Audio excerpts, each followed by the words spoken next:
Voilà, bonjour à toutes et à tous, que Dieu vous bénisse, que Dieu soit béni. Et encore une fois, très heureux de se retrouver par le biais de la vidéo pour partager ce message avec vous. Alors, on va faire une lecture cet après-midi, enfin ce soir, peut-être un petit peu plus longue que d'habitude, mais je pense que c'est important qu'on puisse faire la lecture en entier.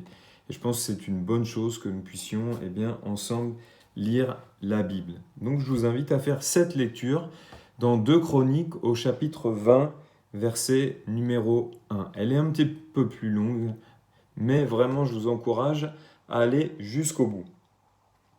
Donc, 2 Chroniques, chapitre 20, verset numéro 1.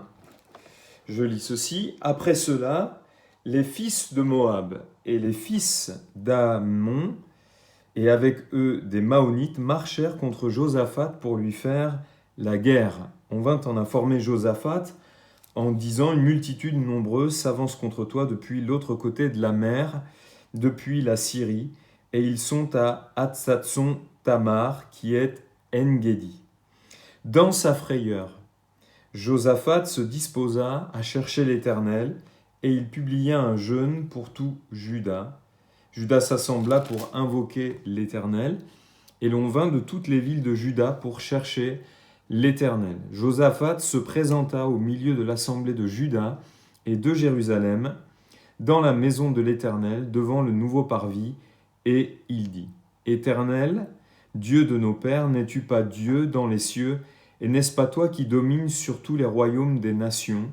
N'est-ce pas toi qui as en main la force et la puissance, et à qui nul ne peut résister?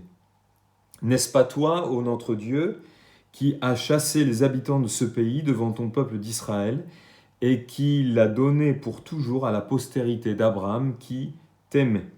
Ils l'ont habité et ils t'y ont bâti un sanctuaire pour ton nom en disant: s'il nous survient quelque calamité, l'épée, le jugement, la peste ou la famine, nous nous présenterons devant cette maison et devant toi, car ton nom est dans cette maison. Nous crierons à toi du sein de notre détresse, et tu exauceras et tu sauveras. Maintenant, voici les fils d'Ammon et de Moab et ceux de la montagne de Séhir, chez lesquels tu n'as pas permis à Israël d'entrer quand il venait du pays d'Égypte, car il s'est détourné d'eux et ne les a pas détruits. Les voici qui nous récompensent en venant nous chasser de ton héritage dont tu nous as mis en possession. Ô notre Dieu, n'exerceras-tu pas tes jugements sur eux? Car nous sommes sans force devant cette multitude nombreuse qui s'avance contre nous, et nous ne savons que faire, mais nos yeux sont sur toi. Tout Juda se tenait debout devant l'Éternel avec leurs petits-enfants, leurs femmes et leurs fils. Alors l'Esprit de l'Éternel saisit au milieu de l'assemblée Jacaziel, fils de Zacharie, fils de Benaja, fils de Jéiel, fils de Matania, lévite d'entre les fils d'Azaph. Et Jacaziel dit: soyez attentifs, tout Juda, et habitants de Jérusalem, et toi, roi Josaphat. Ainsi vous parle l'Éternel: ne craignez point et ne vous effrayez point devant cette multitude nombreuse, car ce ne sera pas vous qui combattrez, ce sera Dieu. Demain, descendez contre eux, ils vont monter par la colline de Tits, et vous les trouverez à l'extrémité de la vallée en face du désert de Jéruel. Vous n'aurez point à combattre en cette affaire. Présentez-vous, tenez-vous là, et vous verrez la délivrance que l'Éternel vous accordera. Juda et Jérusalem, ne craignez point et ne vous effrayez point. Demain, sortez à leur rencontre, et l'Éternel sera avec vous. Josaphat s'inclina, le visage contre terre, et tout Juda et les habitants de Jérusalem tombèrent devant l'Éternel pour se prosterner en sa présence. Les Lévites d'entre les fils des Kéatites et d'entre les fils des Coréites se levèrent pour célébrer d'une voix forte et haute l'Éternel, le Dieu d'Israël. Le lendemain, ils se mirent en marche de grand matin pour le désert de Tekoa. À leur départ, Josaphat se présenta et dit: écoutez-moi, Juda et habitants de Jérusalem, confiez-vous en l'Éternel, votre Dieu, et vous serez affermis. Confiez-vous en ses prophètes, et vous réussirez. Puis, d'accord avec le peuple, il nomma des chantres qui, revêtus d'ornements sacrés et marchant devant l'armée, célébraient l'Éternel et disaient: louez l'Éternel, car sa miséricorde durera toujours. Au moment où l'on commençait les chants et les louanges, l'Éternel plaça une embuscade contre les fils d'Ammon et de Moab, et ceux de la montagne de Séhir qui étaient venus contre Juda. Et ils furent battus. Les fils d'Ammon et de Moab se jetèrent sur les habitants de la montagne de Séhir pour les dévouer par interdit et les exterminer. Quand ils eurent fini avec les habitants de Séhir, ils cédèrent les uns les autres à se détruire. Lorsque Juda fut arrivé sur la hauteur d'où l'on aperçoit le désert, ils regardèrent du côté de la multitude, et voici, c'étaient des cadavres étendus à terre, et personne n'avait échappé. Josaphat et son peuple allèrent prendre leurs dépouilles. Ils trouvèrent parmi les cadavres d'abondantes richesses et des objets précieux, et ils en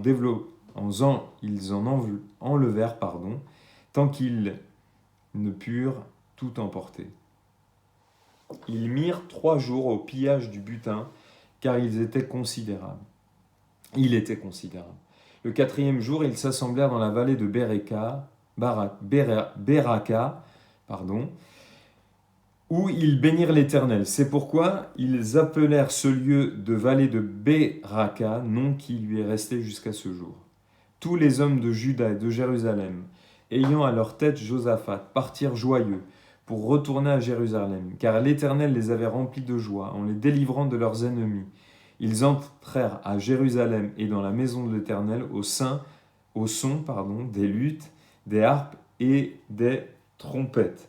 La terreur de l'Éternel s'empara de tous les royaumes des autres pays lorsqu'ils apprirent que l'Éternel avait combattu contre les ennemis d'Israël, et le royaume de Josaphat fut tranquille et son Dieu lui donna du repos de tous côtés. Amen. Voilà, c'était une lecture un petit peu longue, j'en conçois, mais je pense que c'est important que nous puissions la faire dans son intégralité.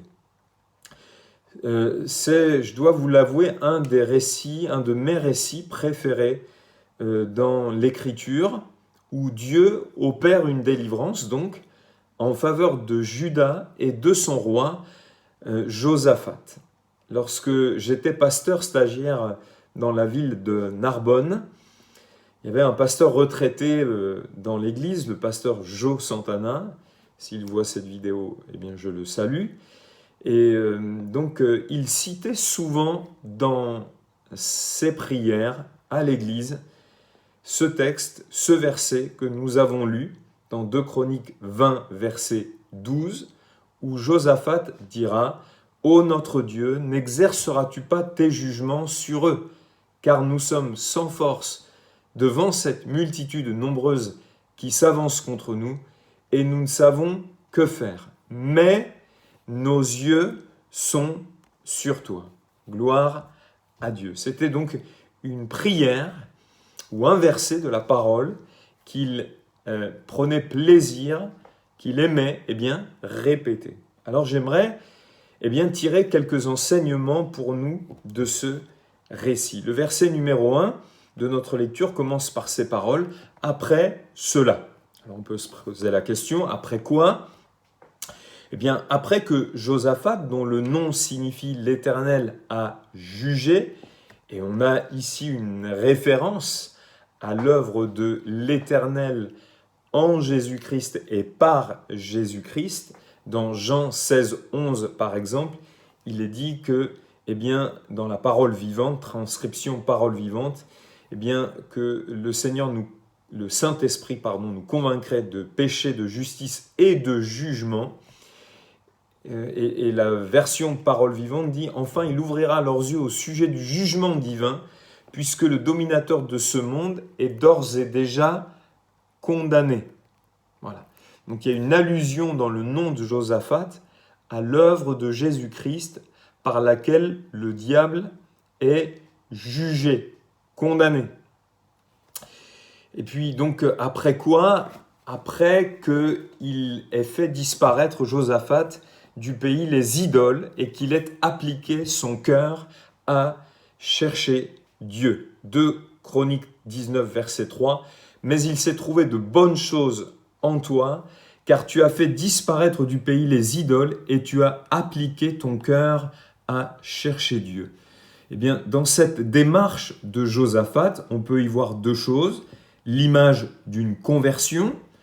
Dans 1 Thessaloniciens chapitre 1, verset 9, rappelez-vous donc, tu as appliqué ton cœur à chercher Dieu et tu as fait disparaître du pays, eh bien, les idoles. Et Paul, parlant aux Thessaloniciens, leur dira, car on raconte à notre sujet quel accès nous avons eu auprès de vous et comment vous vous êtes convertis à Dieu en abandonnant les idoles pour servir le Dieu vivant et vrai. Donc, dans cette démarche qu'a entrepris Josaphat de faire disparaître du pays les idoles et qu'il a appliqué son cœur à chercher Dieu, il y a premièrement l'image d'une conversion. Et puis, on peut y voir aussi l'image d'un croyant qui décide de faire des réformes dans sa vie spirituelle, des réformes sur le plan spirituel, et qui souhaite que de sa vie disparaissent certaines choses et qui, pour cela, entreprend de chercher Dieu et de s'y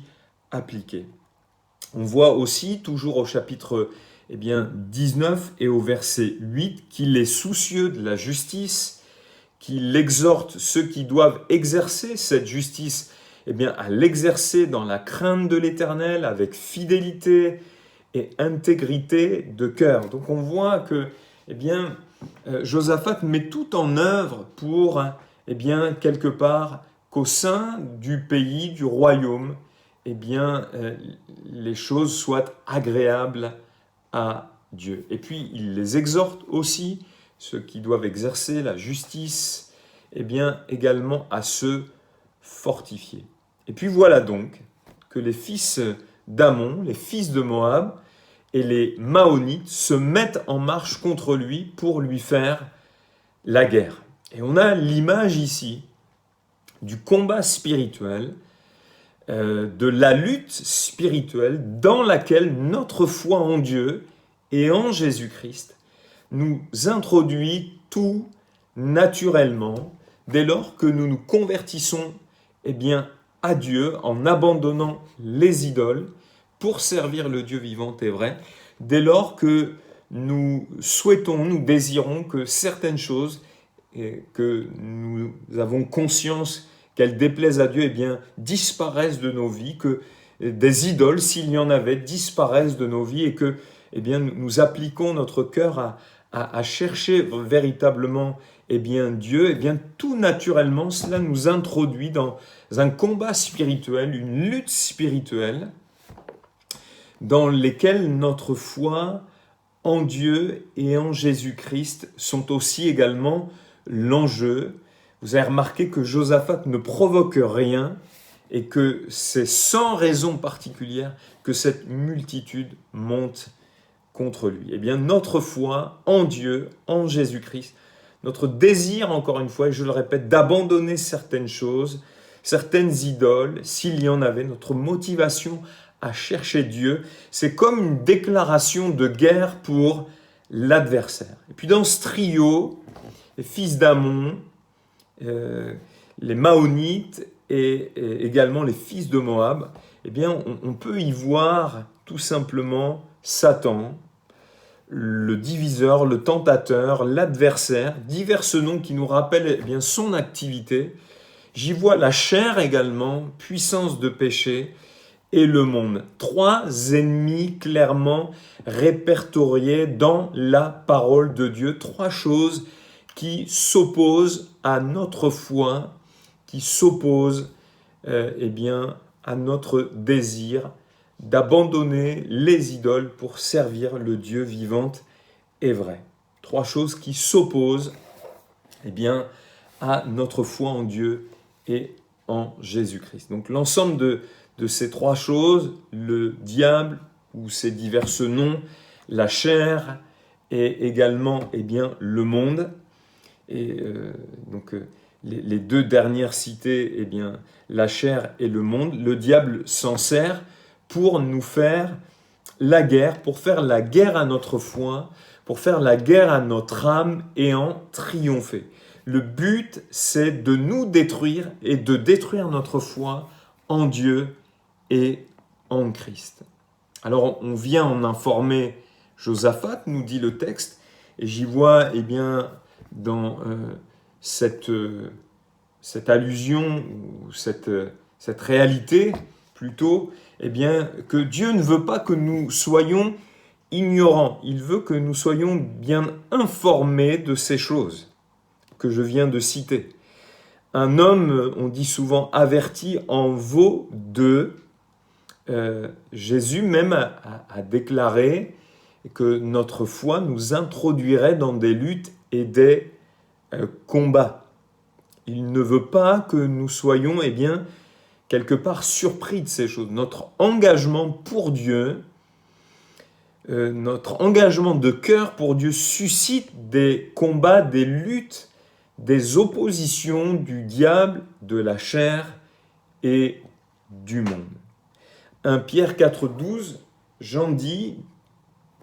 Pierre dit, bien-aimés, ne soyez pas surpris comme d'une chose étrange. Ne soyez pas surpris comme d'une chose étrange qui vous arrive de la fournaise qui est au milieu de vous pour vous éprouver, pour éprouver votre foi.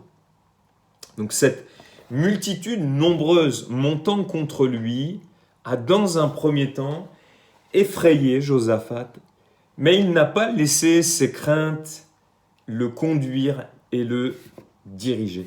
Dans sa frayeur, le texte nous dit, il se disposa à chercher l'Éternel et il publia un jeûne pour tout Juda qui se rassembla pour invoquer l'Éternel. Il n'a pas fui ce combat, il y a fait face en cherchant la face de Dieu. La ressource de Josaphat, dans l'épreuve de sa foi, dans la lutte, dans le combat auquel il est exposé, c'est Dieu.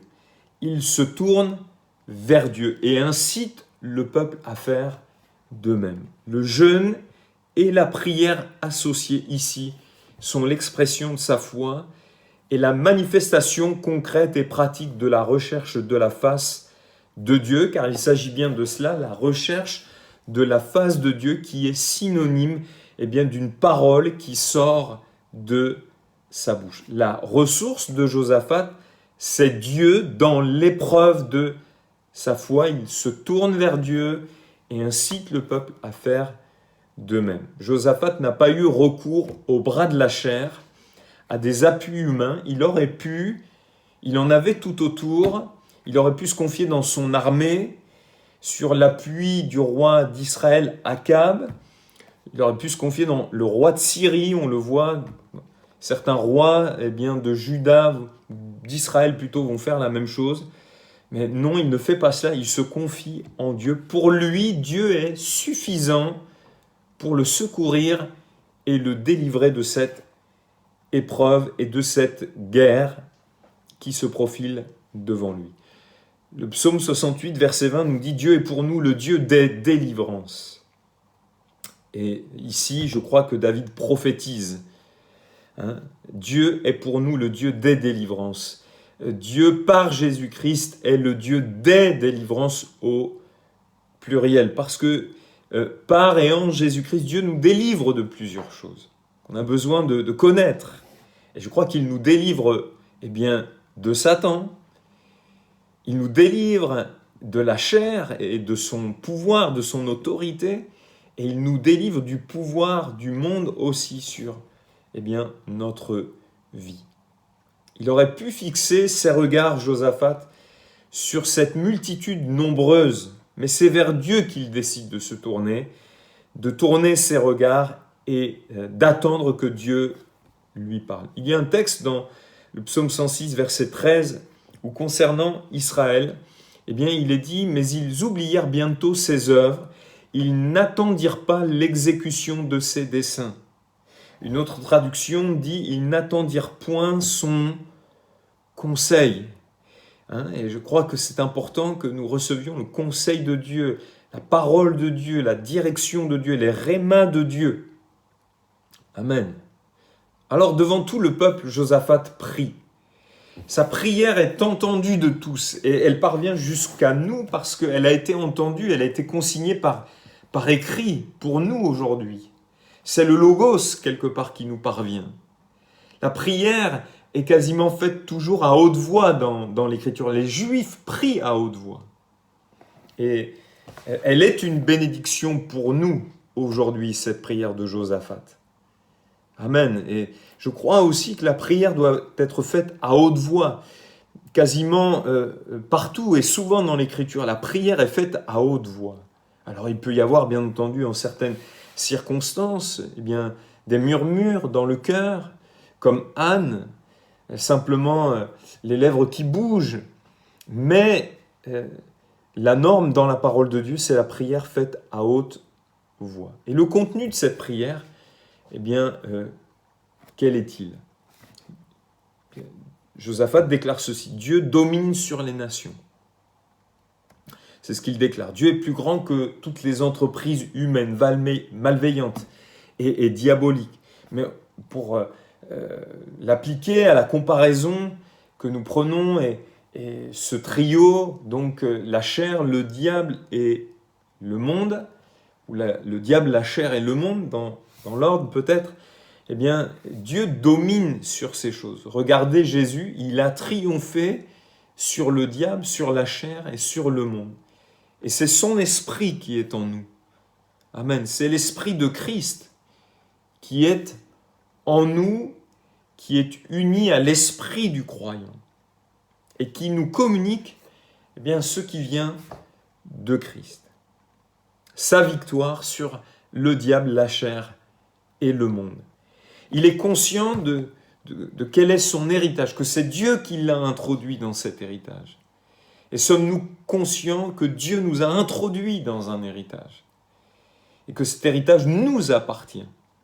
Il rappelle également, verset 9, les promesses de Dieu. Et eh bien, la Bible parle de la nouvelle alliance qui contient des promesses meilleures. Amen. Des promesses meilleures. Il demande à Dieu de manifester ses jugements. La Bible dit que le diable est jugé. La Bible nous dit aussi que le péché dans la chair a été jugé par l'œuvre de Christ. Et la Bible nous dit dans Jean 12, 31, « Maintenant a lieu le jugement de ce monde. Maintenant le prince de ce monde sera jeté dehors. » Donc, voyez-vous, il en appelle à Dieu et à ses jugements.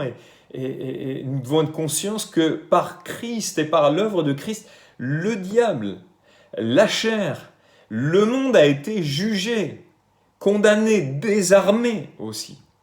Gloire à Dieu. Il confesse son incapacité, son manque de sagesse. Et il ajoute « Mais nos yeux sont sur toi ». Il exprime sa foi. Donc ça met en évidence que par nous-mêmes, face au diable, face à la chair, face au monde, eh ben, par nos propres efforts, livrés à nos propres ressources, nous ne pouvons rien, nous sommes sans force devant ces réalités. Mais c'est par la foi que eh bien, les choses sont possibles. C'est par la foi qu'on peut triompher. C'est par l'esprit, nous dit la Bible. C'est par la foi, c'est par l'esprit. C'est par mon esprit. C'est comme... Ces choses peuvent représenter comme une montagne. Qui es-tu, grande montagne? Devant Zorobabel, tu seras aplani. Eh bien, par la foi et par le ministère du Saint-Esprit au travers de nous, eh bien, nous pouvons triompher. Alors, que s'est-il passé? Eh bien, alors que le peuple se rassemble, que Josaphat prie, eh bien, l'Esprit de Dieu saisit quelqu'un. Donc, on voit encore une fois ces éléments. La foi, l'Esprit qui parle, l'Esprit qui se saisit de quelqu'un. En l'occurrence, eh bien, Jécasia, son nom signifie Dieu voit. Eh bien, Dieu voit nos cœurs. Dieu voit bien, il voit comment triompher. Et Dieu voudrait nous communiquer, parce qu'il voit bien, eh bien, la manière de faire. Au travers de lui, donc, Dieu va communiquer la stratégie pour la circonstance. Attention au copier-coller, mais ici, Dieu parle à Josaphat de manière personnelle, en rapport à des circonstances qui lui sont personnelles. Le principe à retenir, je dirais, c'est l'obéissance de la foi. Une fois que Dieu a parlé, eh bien cela nécessitait de la part de Josaphat et du peuple l'obéissance de la foi. Une fois que Dieu vous parle, nous parle, eh bien ça nécessite toujours l'obéissance de la foi, de faire ce qu'il dit. Voilà La stratégie pour la victoire, obéir, faire ce que Dieu nous dit. Mais l'obéissance de la foi, hein, ça c'est fondamental. Ça peut paraître fou quelquefois l'obéissance de la foi, mais c'est le chemin de la victoire. Et je crois vraiment bien, que le chemin de la victoire, quelque part, ici, ça paraissait fou. Le principe, donc, l'obéissance de la foi. Le résultat, il est dit que l'Éternel plaça une embuscade. Dieu nous confie toujours le possible. Notre possible à nous, c'est de chercher Dieu, c'est de prier, c'est de l'invoquer, c'est d'être à l'écoute, c'est d'obéir. Et Dieu, lui, se réserve l'impossible. Et ici, ils se sont entretués, ces adversaires de Josaphat. Le peuple n'a pas eu à combattre. Il y a une dimension miraculeuse, surnaturelle ici. Il est bien dit que Dieu plaça une embuscade. Alors prenons un exemple concret. Imaginons que vous avez une addiction avec la pornographie ou bien une addiction avec le tabac ou d'autres problèmes relevant de la chair. On peut retrouver ce trio dans ces formes d'addiction. Le diable qui tente, qui excite la chair, et le monde qui est rempli de ces choses et qui, quelque part, est une source de tentation aussi. Alors, quel parallèle faire avec ce texte? Alors, peut-être que vous dites, moi, je ne suis pas accro au tabac, je ne suis pas accro à la pornographie, mais vous avez, j'en suis persuadé, d'autres fragilités, d'autres faiblesses liées à la chair. Et donc, le parallèle à faire avec ce texte, ces choses sont comme une multitude. Et il vous faut vous disposer à chercher Dieu, à prier, à jeûner, à faire face à ces choses pour pouvoir en triompher. Josaphat n'a pas pris la fuite, il faut faire face à ces choses pour en triompher. Il faut être honnête, il faut savoir y faire face à ces choses. Et ne pas faire comme si elles n'existaient pas, ou les fuir.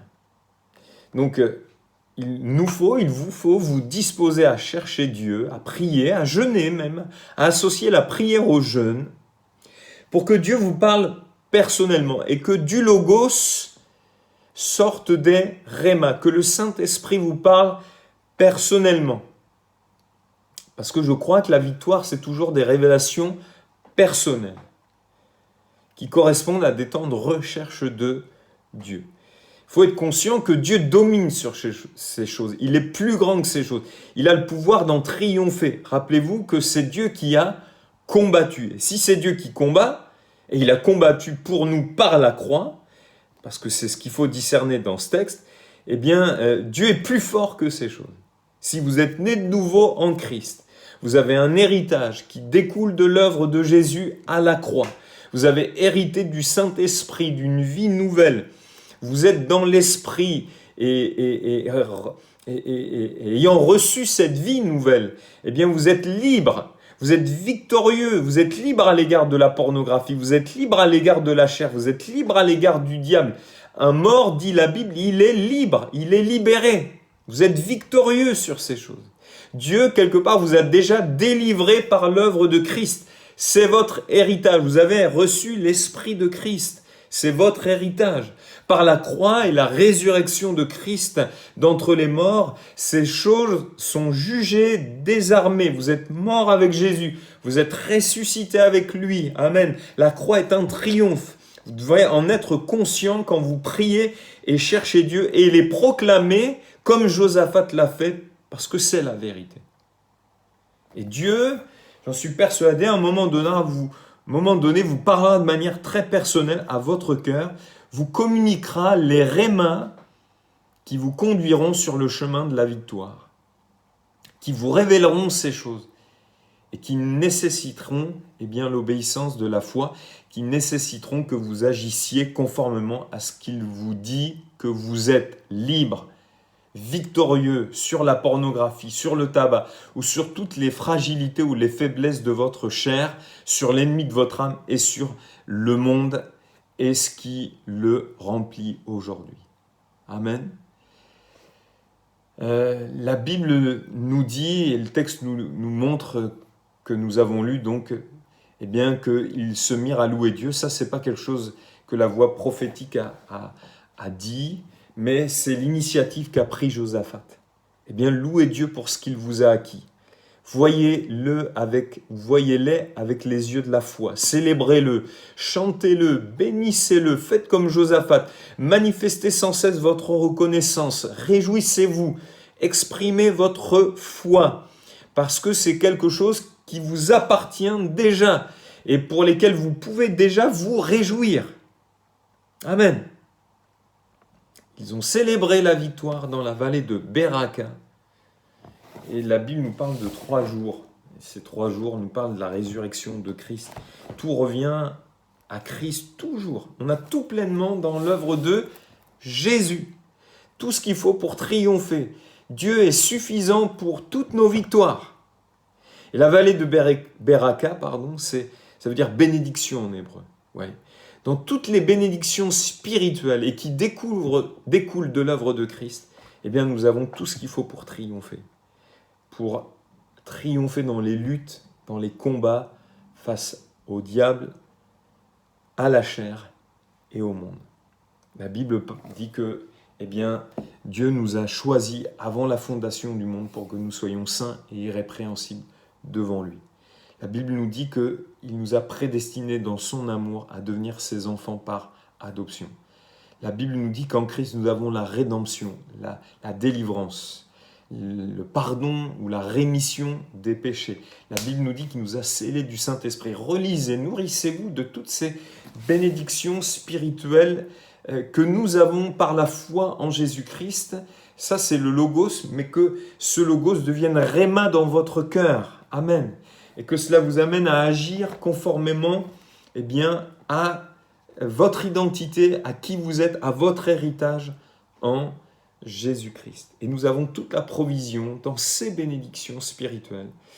Eh bien, la Bible nous dit même que dans le récit que nous avons lu, eh bien, ils ont été enrichis par la dépouille de leurs adversaires, de leurs ennemis. Eh bien, nous sommes enrichis en Christ. Amen. Nous sommes enrichis de tout ce que le diable nous avait volé quelque part. Alléluia. Et nous le retrouvons, ça nous appartient. Gloire à Dieu. Amen. Gloire au Seigneur. Voilà ce que je voulais partager. Ce récit de Josaphat, il est particulièrement intéressant et il nous montre encore une fois eh bien, le secret de la victoire sur la chair, sur le diable et sur le monde. Gloire au Seigneur. Amen. Père, nous te bénissons parce que ta parole est précieuse et même si elle est apportée par des instruments humains, imparfaits, par elle tu veux parler, par elle tu veux encourager, par elle tu veux conduire et diriger, par elle tu veux bénir. Alors je te prie pour tous ceux qui regarderont ce message. Tu nous as donné tout ce qu'il faut pour triompher de ce trio dont eh bien, les fils d'Ammon, les Maonites et les Moabites, je crois, sont le type ici. Pour triompher du diable, de la chair et du monde, gloire te soit rendue. C'est toi qui as combattu pour nous à la croix. Tu as vaincu l'ennemi de notre âme. Tu as vaincu la chair. Tu as vaincu le monde, Seigneur. À toi la gloire. Et associés à toi, unis à ton esprit, nous pouvons triompher. Gloire te soit rendue. Amen.